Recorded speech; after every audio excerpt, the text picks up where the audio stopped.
When 6-year-old Mason Porter broke free from his grandmother's hand in the parking lot of a Cracker Barrel restaurant outside Nashville, Tennessee, on a humid Saturday afternoon in mid-July, and sprinted toward a group of leather-clad strangers sitting astride their motorcycles near the far edge of the lot, the boy's small voice cracking with terror as he shouted those two words that would stop every conversation and freeze every movement. "He's coming." Nobody understood what was happening until Mason grabbed the nearest biker's arm with both hands and screamed it again, louder this time, desperate and pleading. "He's coming. He's going to take me again." And the way the child's entire body shook with fear made it impossible to ignore. The Cracker Barrel sat just off Interstate 40, about 20 miles east of Nashville, one of those familiar roadside stops where travelers pulled off for sweet tea and biscuits and a chance to stretch their legs. The parking lot was crowded that Saturday with families heading to the lake, retirees driving cross-country, truckers grabbing a hot meal. It was the kind of everyday American scene where nothing dramatic was supposed to happen. Just people passing through, focused on their own journeys, their own problems, their own destinations. The 6 motorcycles were parked in a neat row at the edge of the lot, away from the main traffic flow. The riders had stopped for lunch after 3 hours on the road, heading back to Nashville from a charity event in Knoxville that had raised money for veterans dealing with PTSD. They were members of the Rolling Thunder Tennessee chapter, a group that rode to honor fallen soldiers and support those still fighting battles at home. All of them were veterans themselves, men who'd served in Iraq, Afghanistan, Vietnam, and who'd found brotherhood and purpose on 2 wheels when civilian life had felt isolating and empty.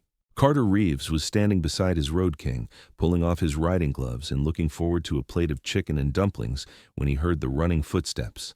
He turned and saw the boy sprinting toward them, his small legs pumping hard, his face streaked with tears, his mouth open in a cry that carried across the parking lot.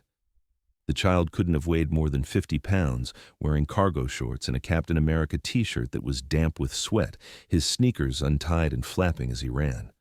His brown hair was plastered to his forehead, and his eyes were wild with panic, scanning the group of bikers like he was searching for something, someone, anyone who might help.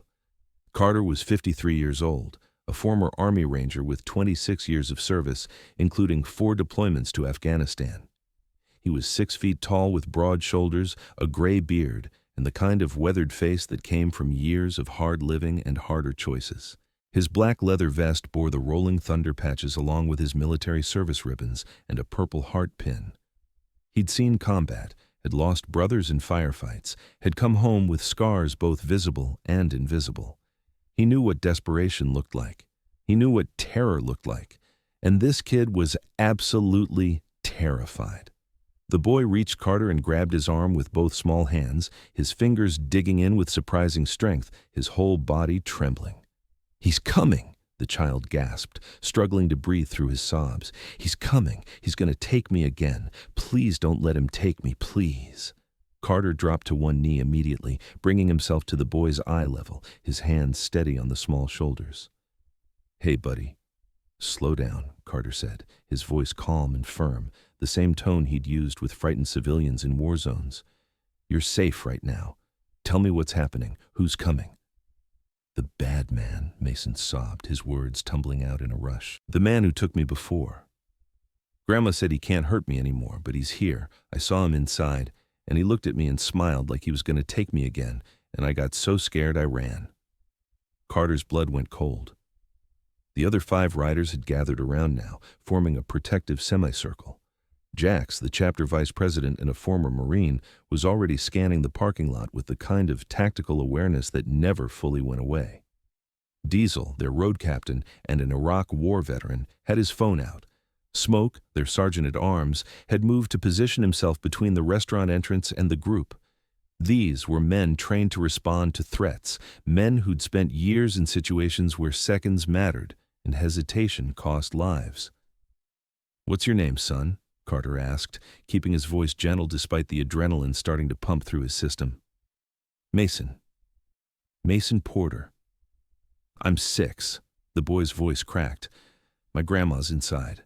She brought me here for lunch because she said I needed to get out of the house and be brave, but I'm not brave, I'm scared."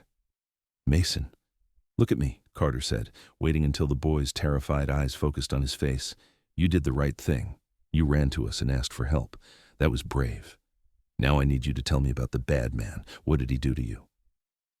The child's face crumpled and he started crying harder, his small body shaking with sobs that seemed too big for someone so young. "He took me from the playground 3 weeks ago. He put me in his car and drove me to a house and kept me there for 2 days. And it was so scary and dark, and I cried for my mom, but she didn't come. And then the police found me and they said I was safe now, but I saw him inside just now, and he smiled at me like he remembered me. And I know he's going to try to take me again." Jax and Carter exchanged a look that communicated everything without words. This wasn't a child's overactive imagination. This wasn't a misunderstanding. This was a 6-year-old describing an abduction, describing captivity, describing the kind of trauma that left permanent scars. And if the boy was right, if his abductor was actually inside that restaurant right now, then they had minutes at most to act before the man realized he'd been spotted and disappeared. Carter kept his hand steady on Mason's shoulders. "Did the police catch the man who took you?"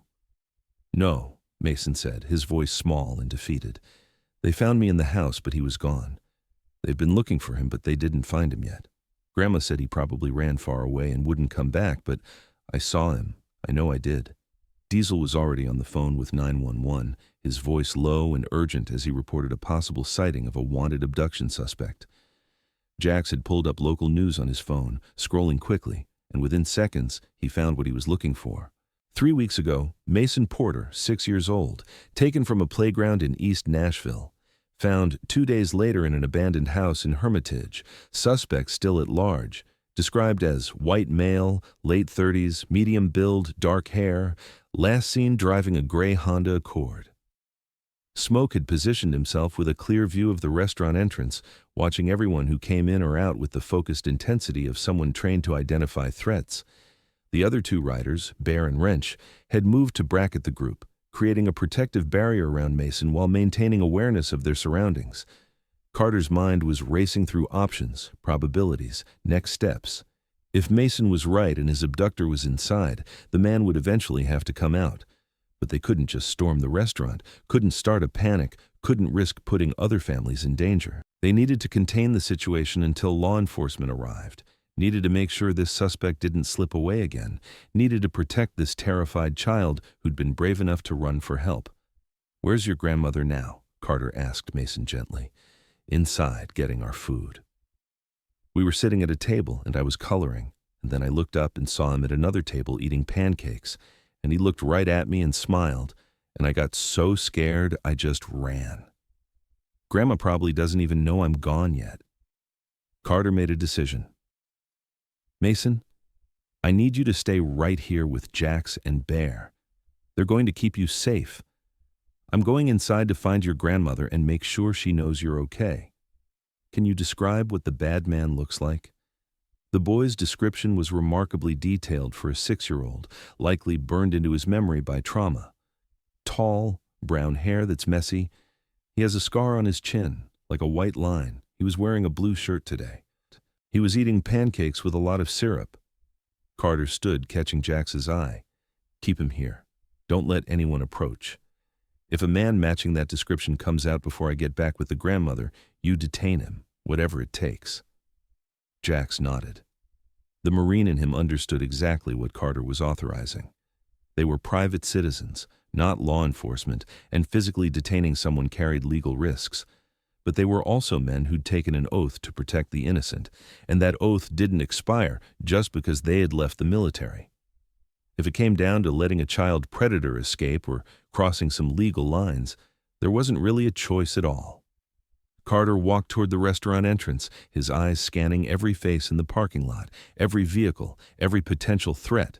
His phone buzzed with a text from Diesel. "Police en route, ETA 6 minutes.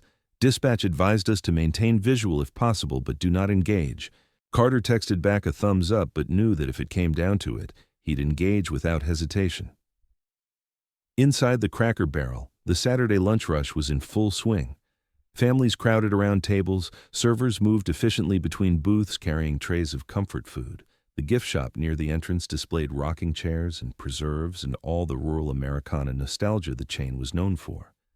Everything looked normal, peaceful, safe. But Carter knew that predators counted on that normalcy, counted on people being too polite or too distracted to notice when something was wrong. He spotted her immediately, an older woman in her 60s, standing near their table with a confused and increasingly worried expression, looking around for someone.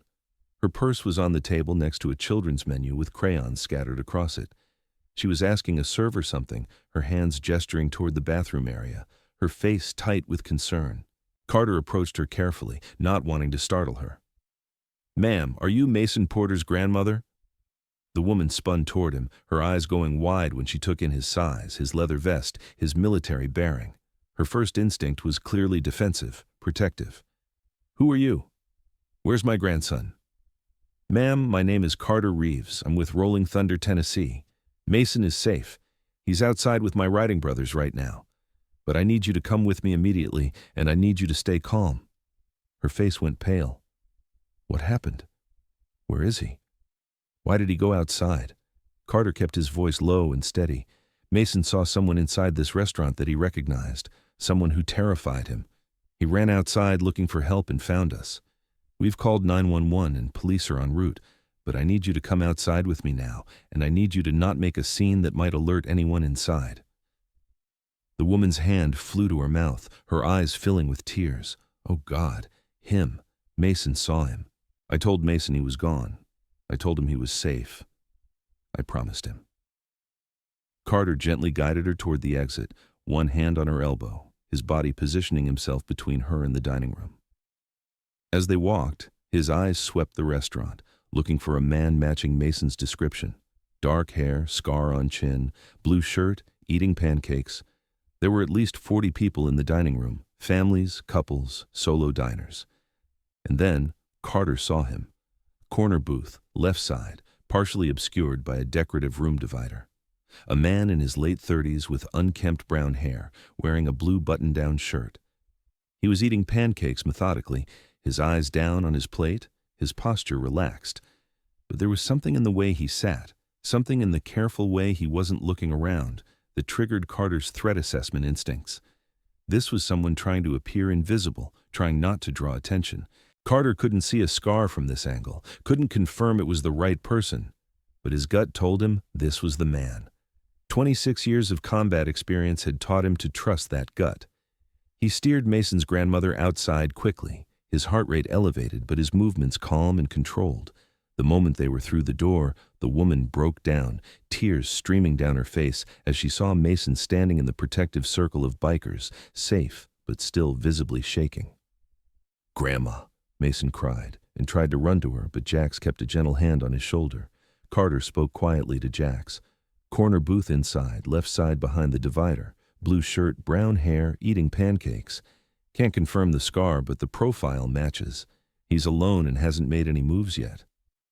Jax nodded and pulled out his phone to update the police dispatcher with the specific location inside the restaurant. Carter knelt down beside Mason and his grandmother, who had wrapped the boy in her arms and was crying into his hair while apologizing over and over. "Mason, you did exactly right," Carter said firmly. "You got scared and you ran for help. You found us and you told us the truth. That was the bravest thing you could have done." The sound of sirens grew louder, multiple units converging on the location. Within 90 seconds, 4 Metro Nashville Police Department cruisers pulled into the parking lot, followed by an unmarked detective's vehicle. Officers emerged quickly, weapons holstered but ready, approaching the group of bikers with the cautious professionalism of law enforcement dealing with an unknown situation. The lead officer, a sergeant named Williams with gray at his temples and the bearing of someone who'd seen everything, assessed the scene quickly. "You the ones who called this in?" Carter stepped forward, hands visible and non-threatening. "Yes, sir. Carter Reeves, Rolling Thunder, Tennessee. The boy is Mason Porter, 6 years old. He was abducted 3 weeks ago from a playground in East Nashville, held for 2 days, suspect never caught. He saw his abductor inside this restaurant about 10 minutes ago and ran outside for help. We've maintained eyes on the suspect's location inside, corner booth, left side behind the room divider, wearing a blue shirt. Sergeant Williams's expression shifted from cautious to intensely focused. He turned to one of his officers. Run Mason Porter, 3 weeks ago. East Nashville abduction. Then he looked back at Carter. You maintain visual contact? Negative. We got the boy and his grandmother out safely and we're maintaining position out here. Subject is still inside as far as we know. We have not engaged.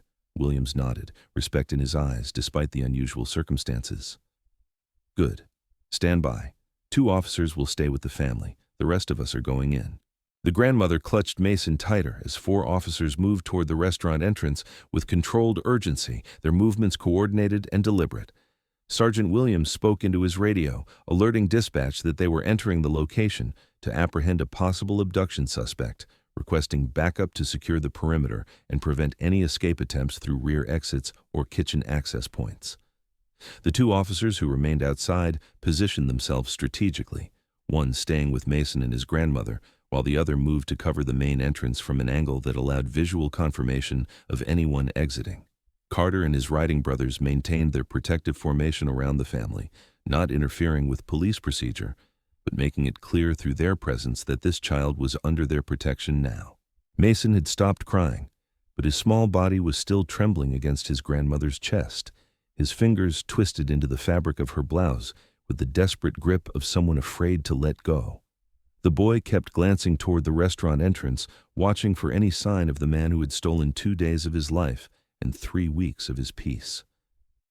Inside the Cracker Barrel, Sergeant Williams and his team moved through the dining room with practiced efficiency, their eyes scanning faces and positions while maintaining an appearance calm enough not to trigger panic among the innocent families enjoying their Saturday lunch. Williams spotted the corner booth immediately, saw the man in the blue shirt who matched the general description, saw the way he sat with his back partially to the room in a position that suggested someone who didn't want to be noticed. The sergeant approached from an angle that cut off the most direct route to any exit, while his partner circled to the other side, boxing the suspect in before he even knew what was happening. The man looked up from his pancakes when Williams stopped beside his booth, and in that split second before his expression could be controlled, there was recognition and calculation and the beginning of panic. Williams saw it all, saw the micro-expressions that separated innocent confusion from guilty awareness, saw the way the man's hand twitched toward his jacket pocket before stopping himself, saw the tension flood his shoulders as fight-or-flight instincts kicked in. "Sir, I need you to keep your hands on the table where I can see them," Williams said, his voice carrying the quiet authority of someone who expected immediate compliance.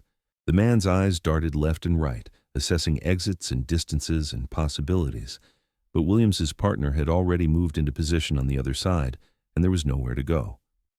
2 more officers had positioned themselves near the kitchen entrance and the gift shop exit, creating a net that couldn't be slipped.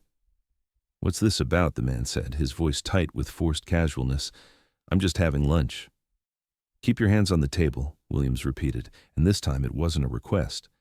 "I need to see some identification. Slowly. Use your left hand only and keep your right hand flat on the table."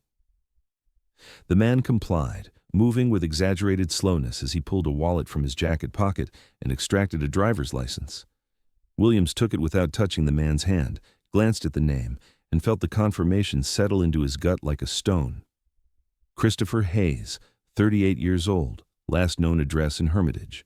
The name matched the suspect from the Mason Porter case, the man they'd been hunting for 3 weeks, the predator who'd snatched a child from a playground in broad daylight and held him in an abandoned house while the entire city searched. "Christopher Hayes," Williams said, and saw the man's face go rigid at the use of his full name. "I'm placing you under arrest for the kidnapping of Mason Porter. You have the right to remain silent." The restaurant had gone quiet now, other diners realizing something serious was happening, parents instinctively pulling their children closer. Williams's partner moved in to handcuff Hayes while the sergeant continued reading the Miranda rights, his voice steady and professional even as his mind cataloged every detail for the eventual court case. Hayes didn't resist, but his jaw was clenched tight and his eyes carried the cold calculation of someone already planning his defense, already constructing the lies he would tell.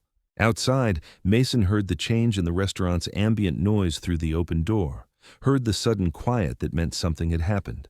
His grandmother felt him tense and held him tighter, whispering reassurances that everything was going to be okay, that the police were handling it, that he was safe. Carter stayed close, his presence solid and reassuring, a wall between this family and any further harm. When the officers emerged from the restaurant with Christopher Hayes in handcuffs, walking him toward a patrol car with his head down and his shoulders hunched, Mason made a sound that was half gasp and half sob. "That's him," the boy whispered, his voice barely audible. "That's the bad man. He took me. He locked me in a dark room, and I cried for my mom, and he said nobody was coming, and I thought I was never going to see anyone again." The grandmother's tears started fresh, streaming down her face as she held her grandson and watched the man who'd terrorized him being secured in the back of a police car. She looked at Carter with an expression that held gratitude and grief and overwhelming relief all tangled together. "You believed him," she said, her voice breaking. "He told me he saw the man, and I hoped. It was just his imagination, his trauma making him see threats that weren't there. But you believed him immediately." Carter knelt down to Mason's level one more time, waiting until the boy's red-rimmed eyes focused on his face. "Mason, I want you to remember something important. You saved yourself today. You saw danger. You trusted your instincts, and you ran for help. You didn't freeze. You didn't stay quiet. You asked strangers for protection, and you told us the truth even though you were terrified. That's courage. That's real bravery.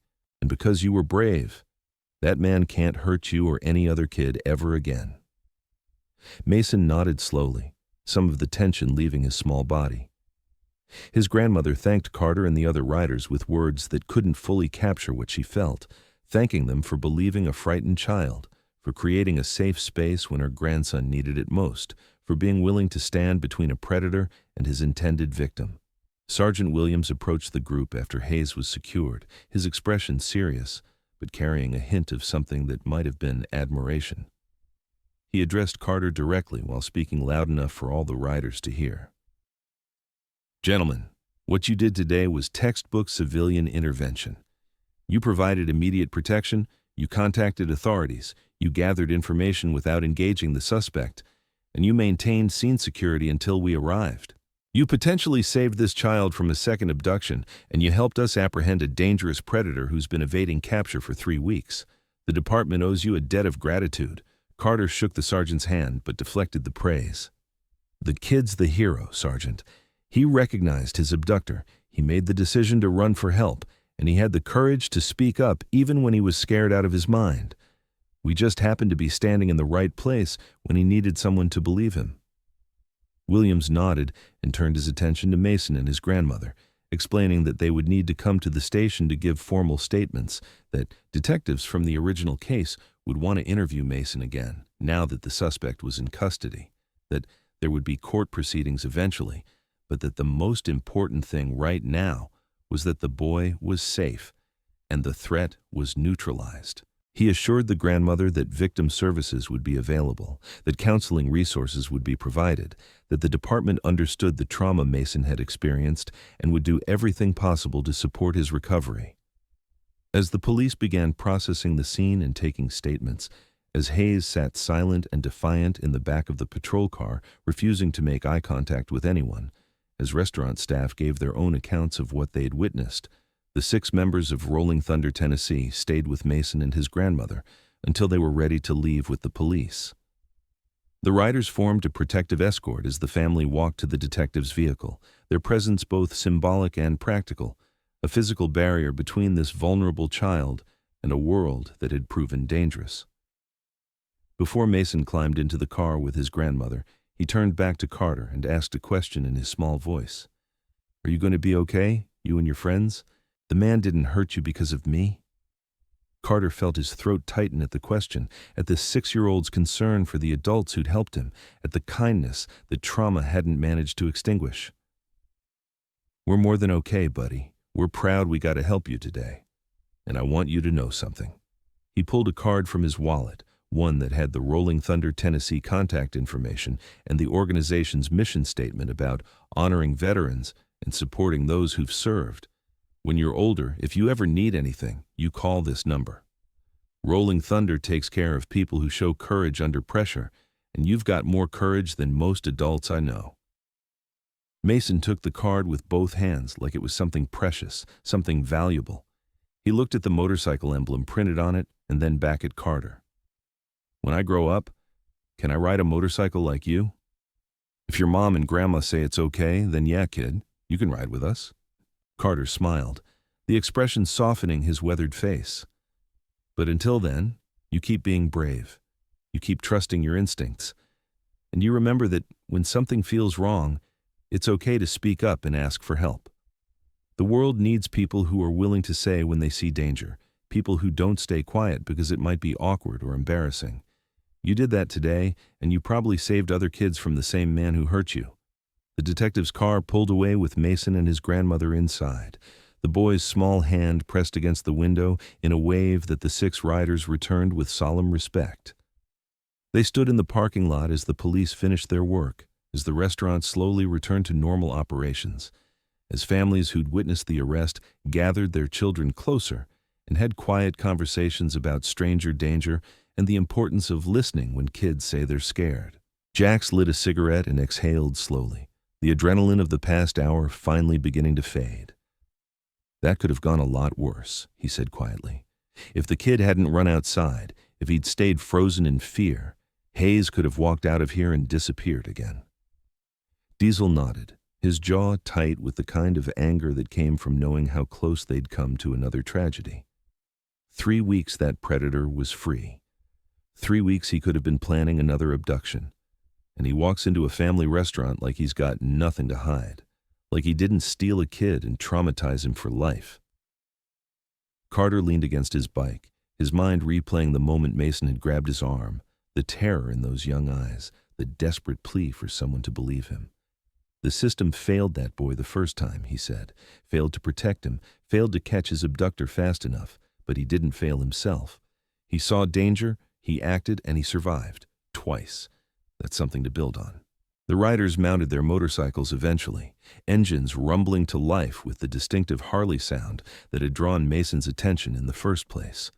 They rode back toward Nashville in tight formation, processing what had happened, thinking about their own children or grandchildren or the kids they'd known who hadn't been as lucky as Mason Porter.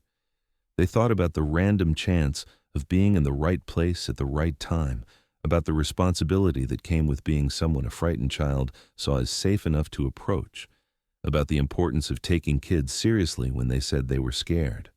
Rolling Thunder, Tennessee held a chapter meeting 3 days later where Sergeant Williams attended as a guest to formally thank the members who'd helped apprehend Hayes and to update them on the case. Hayes was being held without bail, facing charges of kidnapping, child endangerment, and multiple other counts that would likely keep him incarcerated for decades. Mason was back in therapy, working through the trauma of seeing his abductor again and the complicated feelings that came from both terror and vindication.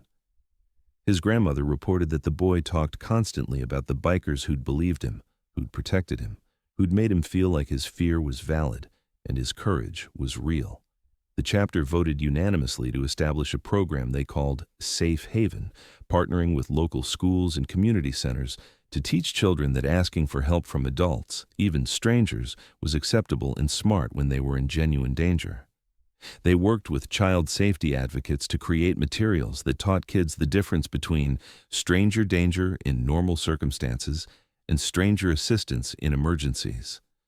They emphasized the importance of trusting instincts, of speaking up when something felt wrong, of understanding that good adults would always take a scared child seriously. Carter became the program's primary spokesperson, telling Mason's story with the family's permission as a way to educate both children and adults about recognizing and responding to danger. He talked about the subtle signs that had confirmed his decision to act immediately, the way Mason's fear had been visceral and specific rather than vague and performative, the importance of creating spaces where kids knew they could ask for protection without being dismissed or punished for causing a scene. 6 months after the arrest, Mason and his grandmother attended a Rolling Thunder event, a charity ride raising money for children's advocacy centers. Mason arrived wearing a small leather vest that his mother had bought him, black with no patches but clearly modeled after the vests his heroes wore. He was still in therapy, still working through nightmares and anxiety, but he was also laughing more, playing with other kids, slowly rebuilding the sense of safety that Hayes had shattered. Carter lifted Mason onto his Road King, letting the boy sit in the rider's seat and hold the handlebars while parked, feeling the weight and balance of the machine. "Someday," Mason said with the absolute certainty of a 6-year-old, "I'm going to ride one of these for real. And I'm going to help kids like you helped me." "That's a good goal, buddy," Carter said. "The world needs more people willing to stop and pay attention when someone asks for help." The story of Mason Porter and the Cracker Barrel arrest became something of a legend within the Rolling Thunder community, shared at chapter meetings and national gatherings as an example of what their mission meant in practice. It wasn't just about honoring veterans or organizing charity rides or advocating for POWMIA awareness, though all those things mattered deeply. It was about being the kind of people who children recognized as safe, who created spaces where the vulnerable could ask for protection, who were willing to stand between predators and their targets without hesitation or calculation. Christopher Hayes was eventually sentenced to 45 years in prison without possibility of parole, the judge citing the calculated nature of his crime, the tender age of his victim, and the lasting trauma he'd inflicted. At the sentencing hearing, Mason's mother read a victim impact statement that detailed the nightmares, the regression in behavior, the fear that had consumed her son for weeks after his rescue. But she also talked about the healing that had begun when strangers chose to believe her child, when adults who had no obligation to get involved decided that protecting a scared kid mattered more than staying uninvolved.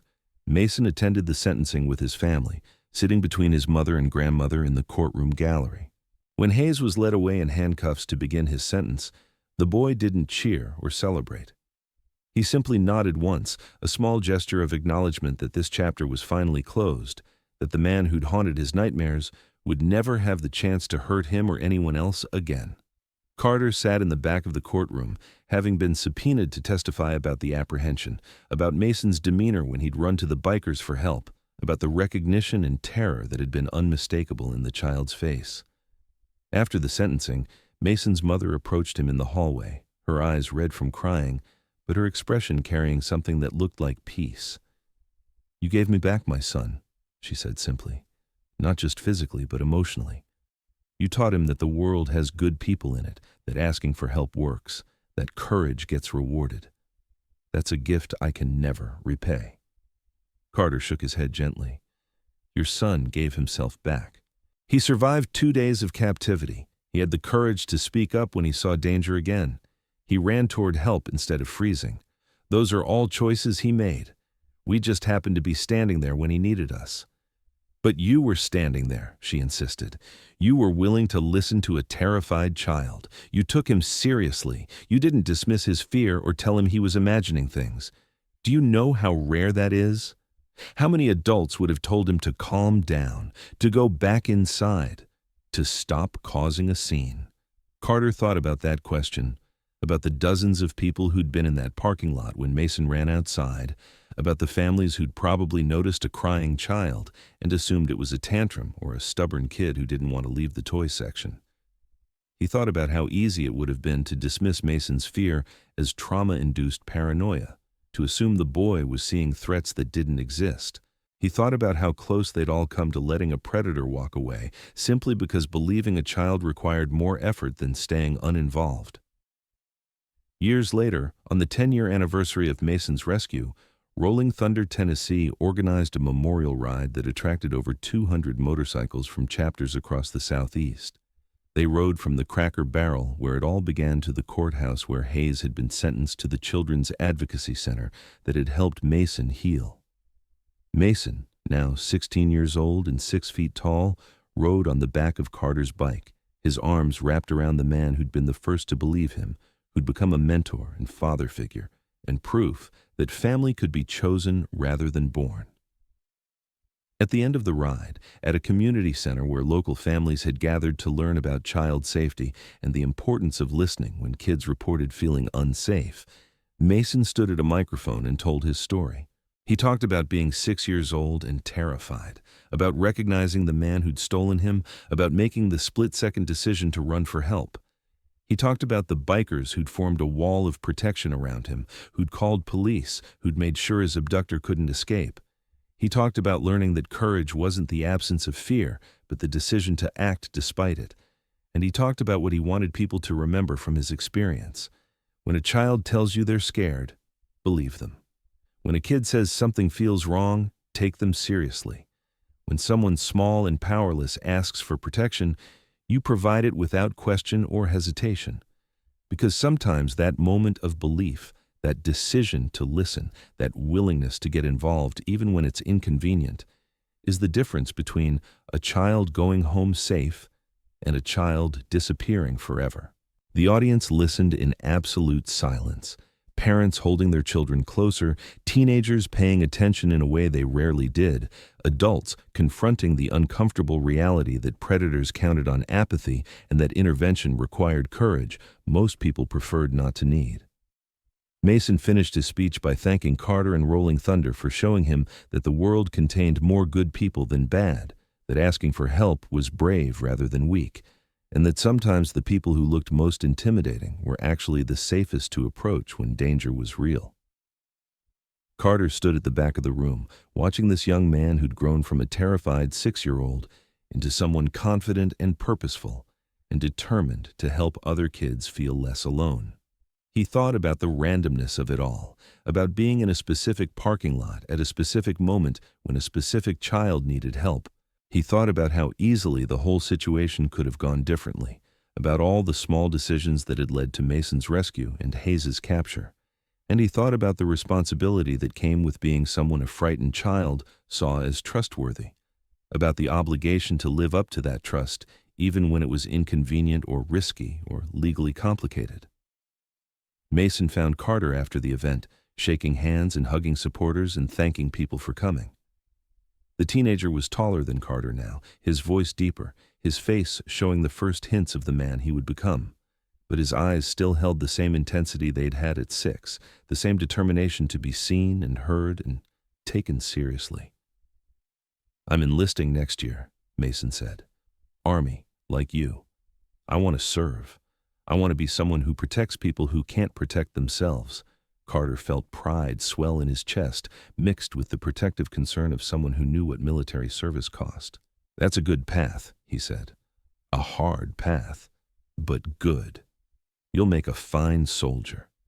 "You taught me what it means to serve," Mason replied. "Not through speeches or slogans, but by showing up when someone needed you. By choosing to get involved when staying uninvolved would have been easier.